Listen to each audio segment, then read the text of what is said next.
Well, it's my privilege and honor to introduce the extremely renowned people present with us today. Medha Patkar, born to socially active parents, Medha Patkar grew up in an environment imbued with a sense of social justice.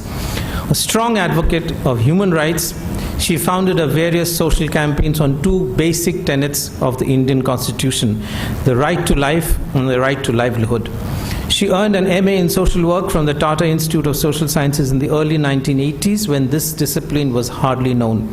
She worked with voluntary organizations in Mumbai for 5 years and later in the tribal districts of East Gujarat for about 2 years.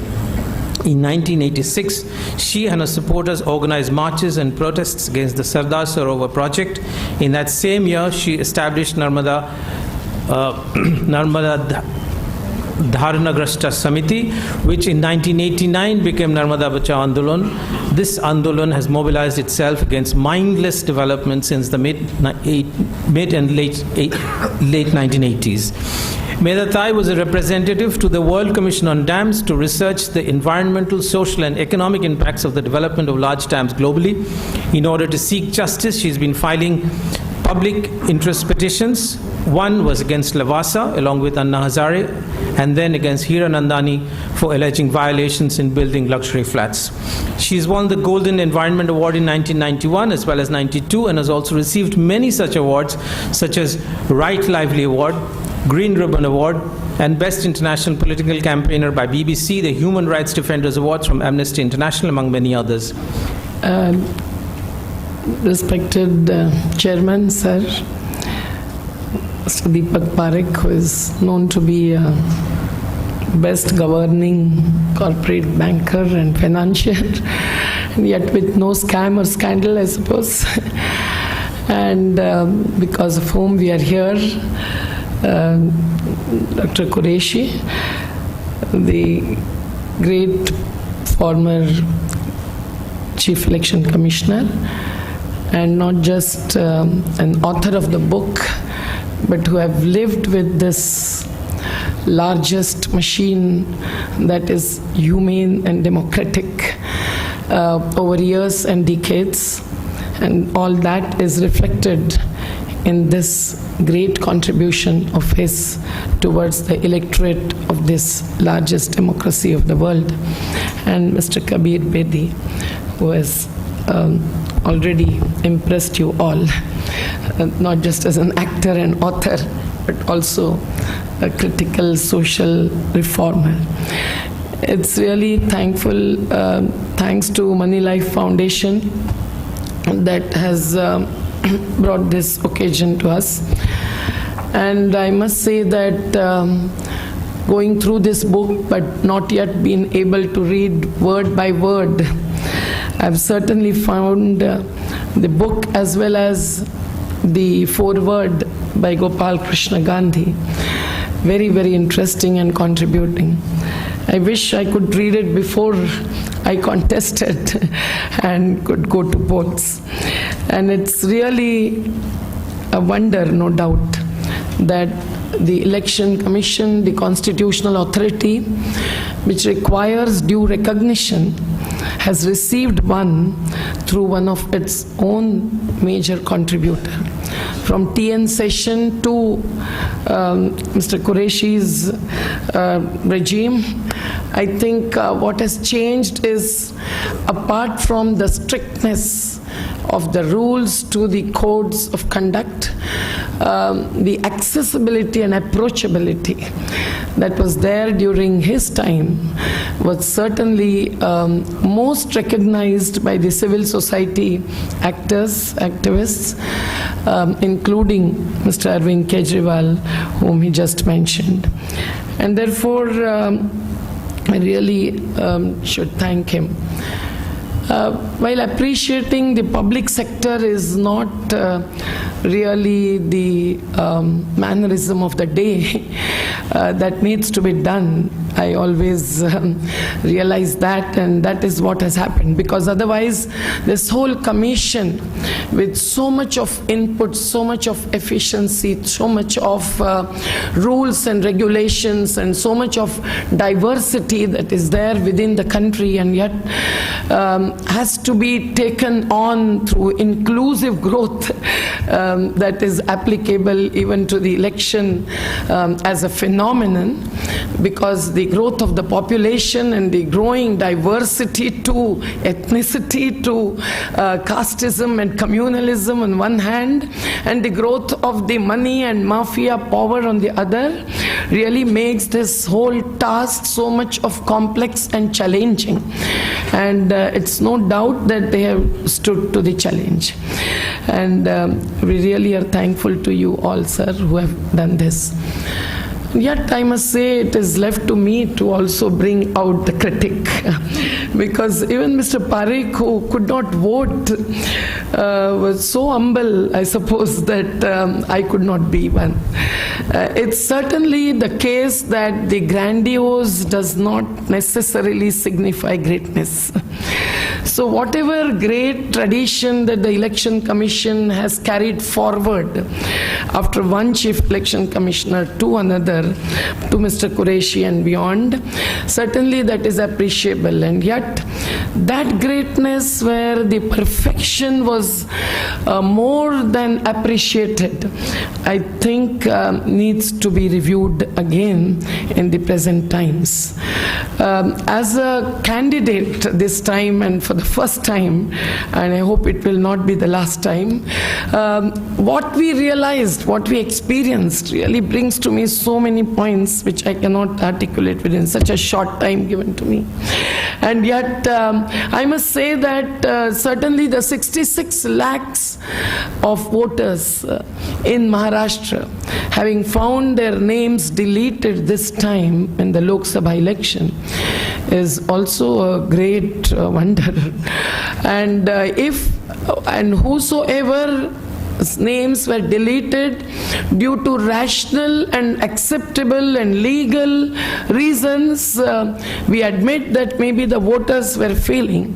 And yet, Mr. Quraishi, sir, it was really very, very frustrating to our Dalits, to our Shramiks, to our, minority people, women across the caste and regional differences, who came, all the way to the polling station, because all of us, including the Election Commission and the candidates, had somewhere campaigned for not only voters' education but also voters' mobilization, which itself is a great task, not to find their name. And I spent and was compelled to spend 2 hours at one booth where there was nothing. The lists were mismatching, and the stamp of deleted was there, and the lists that were given to us, because we did not have that much money, we happened to buy the soft copy, and the soft copy had the hard fact of missing photographs. And so our booth agents really had to work very hard, and we had to tie with the students of IIT to get the data checked, and without laptops it could not be done.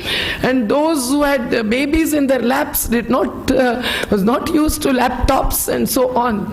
And that complexity and that experience really is still hovering in my mind, sir, and something needs to be done about it.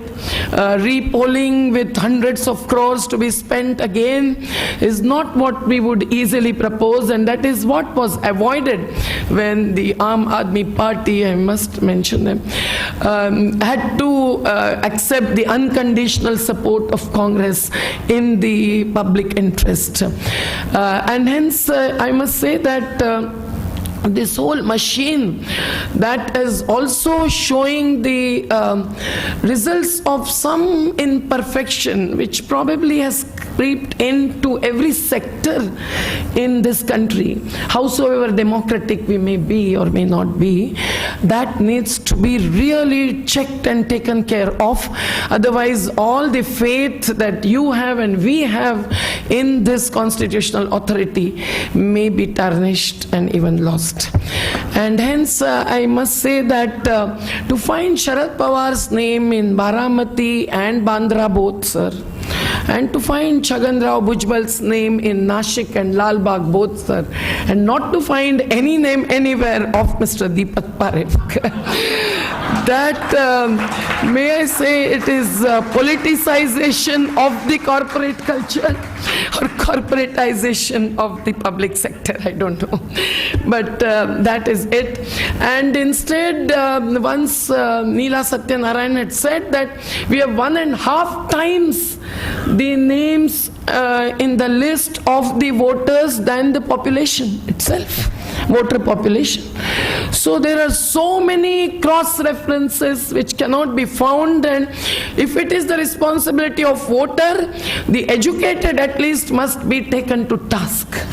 The uneducated, the literate, as they are kept to be literate till date, and we have to take out through Jivan Chalas all those education to the first learner generations, I must say they cannot be said to be fault, because this whole machine that is running so well otherwise, it's somewhere still very, very humble or weak, whatever you may call it, in voters' education. And voters' education is not necessarily the education on ideologies, which I personally would very much like it to be, but except ideology, everything is there in electoral politics. I have witnessed that. And at least knowing, allowing the voter to know who are the candidates. It's okay that we are at least somewhat known candidates, but what about others? If really an Aam Admi or Aam Aurat, more than an Admi, really comes to contest as an activist who might have worked for 50 years with the Gandhian ideology, imagine how would he or she reach out to 17 lakh people within 1.5 months since the notification comes out, with no symbol granted till 10 days before the election, if he is really independent. So he has to be dependent on the party, and he has to be dependent on reaching out to every nook and corner, every slum, gully and mohalla, and to the high-rise buildings. Now that is again a stupendous task. And then to introduce himself and his work of 50 years. And if a Gandhian like the Daniel Bhai who may be sitting here is really not able to really talk about one's own contribution, as I myself was finding it so very difficult and against all my values, all the 40 years of work, then you are gone. Because the Election Commission does not take the responsibility to propagate and allow, as the voters have the right to expression, and the right to vote is a part of 19(1) article in the Constitution, right to expression of his choice, and not just a choice but also denial of choice with the nota being introduced, then he must know so much about the candidates, not only the ideologies and the manifestos.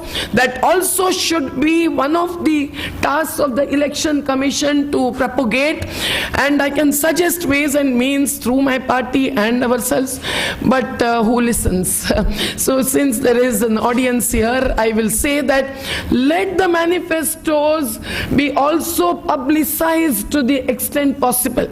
Paid news to the paid views, everything is mind-boggling, and yet I think this can be done. Let there be the communication centers, the centers of communication and dissemination, where everyone will have to put their manifestos. Otherwise, those are only going to the Raddiwalas within 2 months after the election, mind. And then if at all you get the publicity in one single press conference, then you make it. Otherwise not.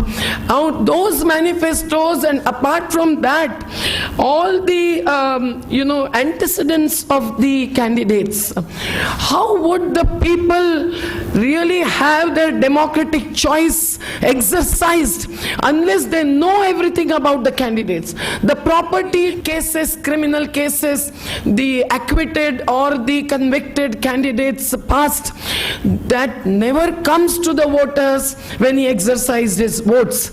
And so it's a great democracy, and with the great illiteracy and the great ignorance, that also becomes the basis.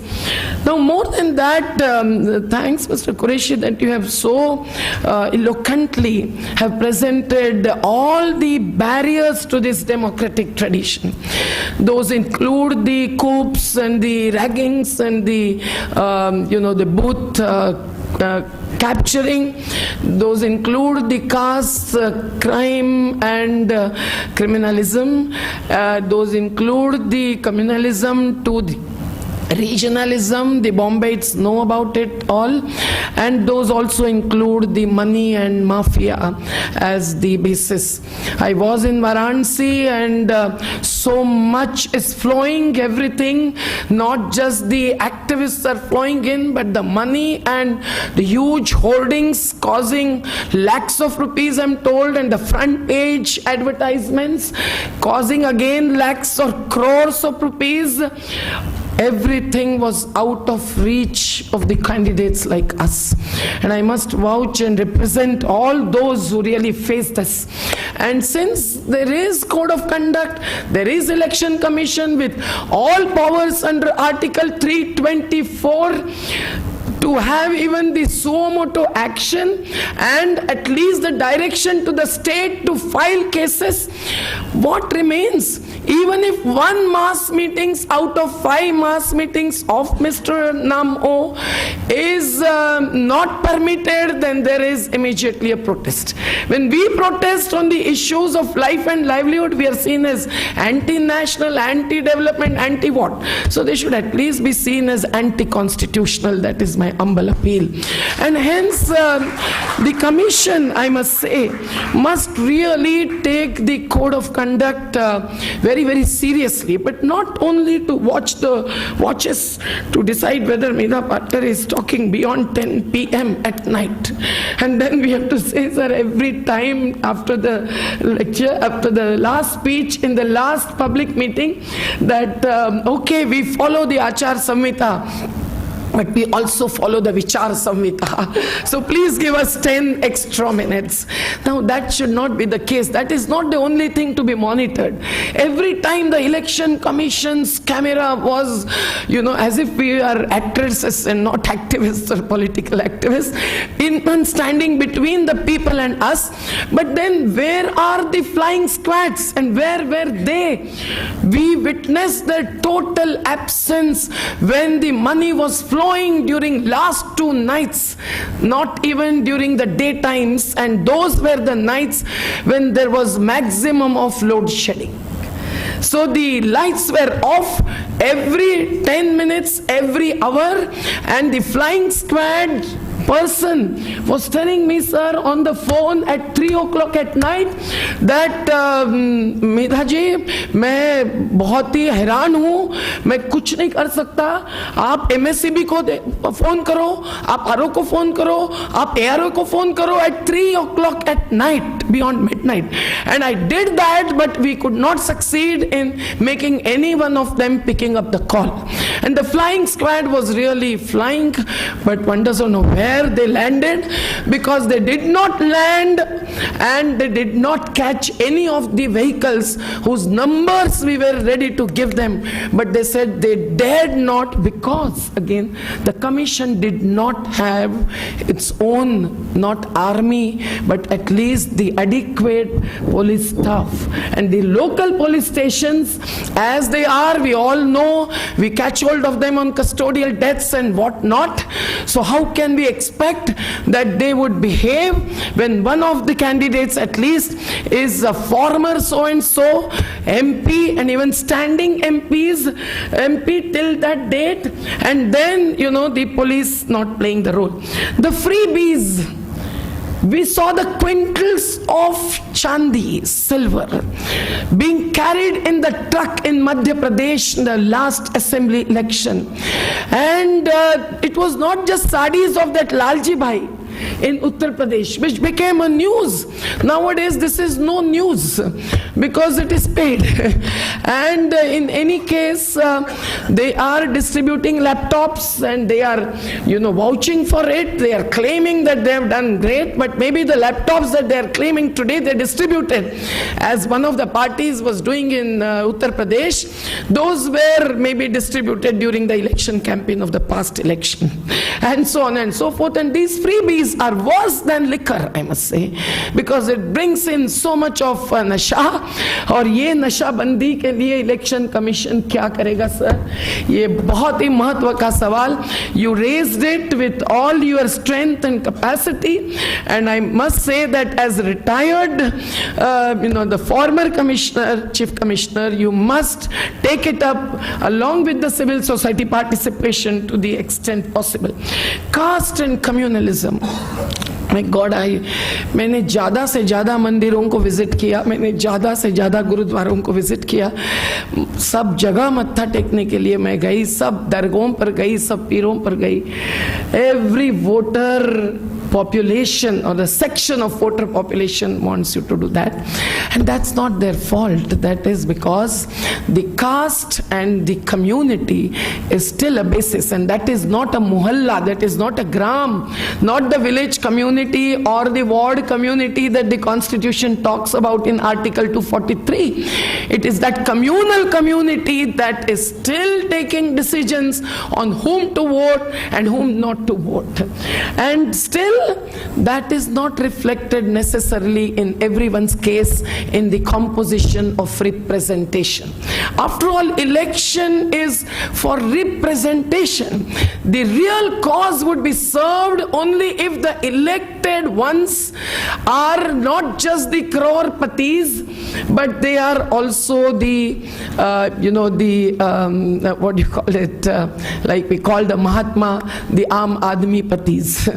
And अगर वो नहीं होता है, क्योंकि ये देखते हैं हम लोग कि कितना परसेंटेज करोड़पतियों का है आउट ऑफ 543 300, तो how would the various occupations, हमारे मछुआरे, हमारे मैनुअल लेबरर्स, हमारे अनप्रोटेक्टेड वर्कर्स, हमारे middle class people who are suffering at the hands of the cheater builders and politicians both, how would and who would represent them, because there is no such composition thought of.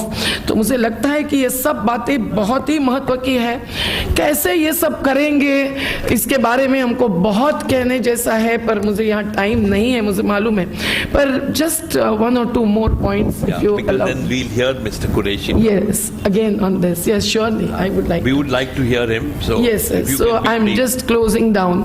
I'm only saying that for the free and fair expression, the nota is now also added to it, but the Supreme Court judgment on that and the other judgments of 2003 onwards really gives so much of mandate in a way to the Election Commission, and I know that the Election Commission itself has been demanding so many of changes, reformatory ones, which can bring in a revolutionary transformation in the approach of the Commission and the relationship between the state and the people, if not the whole of the omnipotent state, but at least this constitutional authority which we respect a lot, and the people, which is real definition of politics.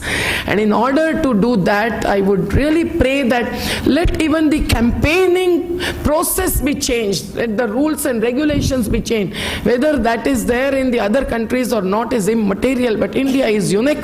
We have still the community approach, and that need not be communal, and let there be common platforms to the maximum. Let not that be left to the media, where one has to really cull out one's own space, political, media and economic, financial, but let that be organized by the Election Commission. The state funding of election is another thing, and the 70 lakhs for the candidate and no limit for the party, and maybe if it is a most popular and prime ministerial candidate, then he or she would never have any limit at all.